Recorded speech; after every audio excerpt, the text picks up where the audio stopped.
spremembe zakona o avtorskih in sorodnih pravicah, ki jih je pripravila Nova Slovenija. Mi smo na tej materiji delali vse od poletja naprej. Moram reči, da smo v to vložili ogromno truda. Sestajali smo se od SAZAS-a, IPF-a, glasbenikov, skratka, z vsemi možnimi deležniki smo se sestali in dejansko na svoji koži ugotovili, kako kompleksna je ta materija, kako težavna zna biti in koliko enih lobijev v tej sferi deluje in kako se vsi prizadevajo za ohranjanje status quo. Morda tudi današnja udeležba na novinarski konferenci kaže na to, da v to kislo jabolko ne želi noben drezati. Tudi mi smo bili ogromnokrat upozorjeni, da je izjemno nevarno, da to stvar drezamo, če ne vemo, da za temi lobiji stojijo ljudje z denarjem in da se nam lahko kaj neprijetnega dogodi. Ampak kljub vsemu mi nismo izgubili upanja, ne poguma in smo ta zakon vendarle pripravili in ga tudi vložili. In danes ob 2. uri bo že obravnavan na odboru za gospodarstvo. Mi smo za osnovo vzeli nek zakon, ki ga je usklajevalo med vsemi temi deležniki ministrstvo. Vi veste, da še v času naše vlade smo poskušali določene stvari uskladiti in smo jih usklajevali vse, dokler naša vlada ni padla. Potem so to materijo usklajevali tudi tisti, ki so prišli za nami. Več ali manj pa zadeve vedno izgledajo tako, da se o veliki večini stvari vsi strinjajo, potem, ko pa pride do neke točke, se pa najde nek razlog, zakaj se nekdo ne strinja, potem pade soglasje v vodo in nič se ne spremeni in prav ta ohranjanje statusa quo nekaterim zelo ustreza, ker tukaj ne odtekajo 1000 evri, ampak na takšen način odtekajo milijoni in so interesi ogromni. Zdaj, kaj smo mi storili s tem popravkom zakona? Za osnovo smo vzeli relativno usklajen zakon, ki ga je uskladilo že ministrstvo. Ta zakon pa smo seveda nadgradili tudi z našimi željami, našimi 3 pomembnimi točkami.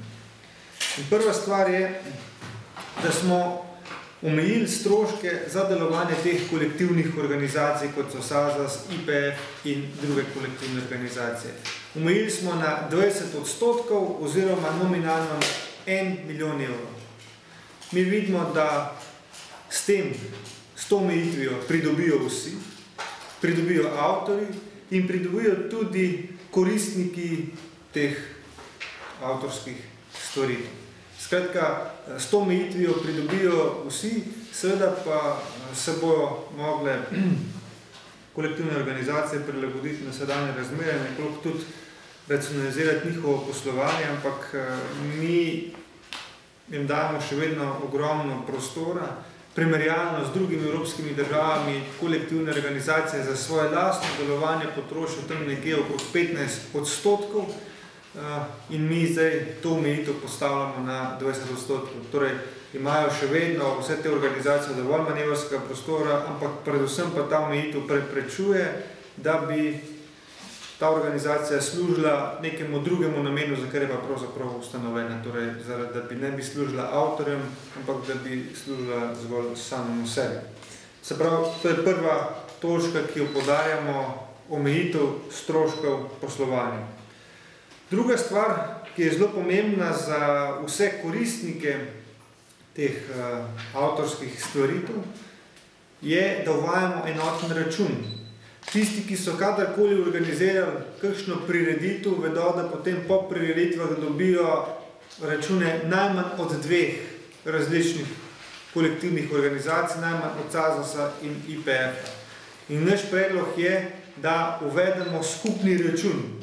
To pomeni, da koristniki teh storitev bodo dobili samo enoten račun, na katerem bodo zabeležene vse postavke in da bo jasno razvidno, zakaj in koliko se posamezna sredstva namenjajo. Kako bomo to uvedli? Mi smo v zakonu predvedeli 6-mesečni prihodnji rok, v katerem se morajo kolektivne organizacije dogovoriti o skupnem računu. Mi jim ne predpisujemo, na kakšen način na to izvajajo, predpisujemo jim samo to, da morajo imeti skupni račun. Če do skupnega računa ne bo prišlo, potem tega denarja ne smejo več zaračunavati. In prepričan sem, da bo to tisti ključni argument, ko se bo enkrat denarna pipca priprla, da se bodo kolektivne organizacije dogovorile o skupnem in enotnem računu.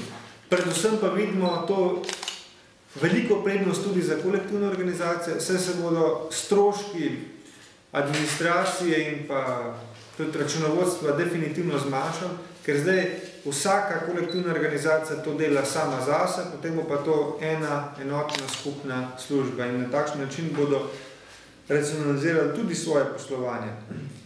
In tretja pomembna novost, ki jo uvajamo, je avtomatski 50% opust na vse tarife, ki zadevajo vse dobrodelne prireditve.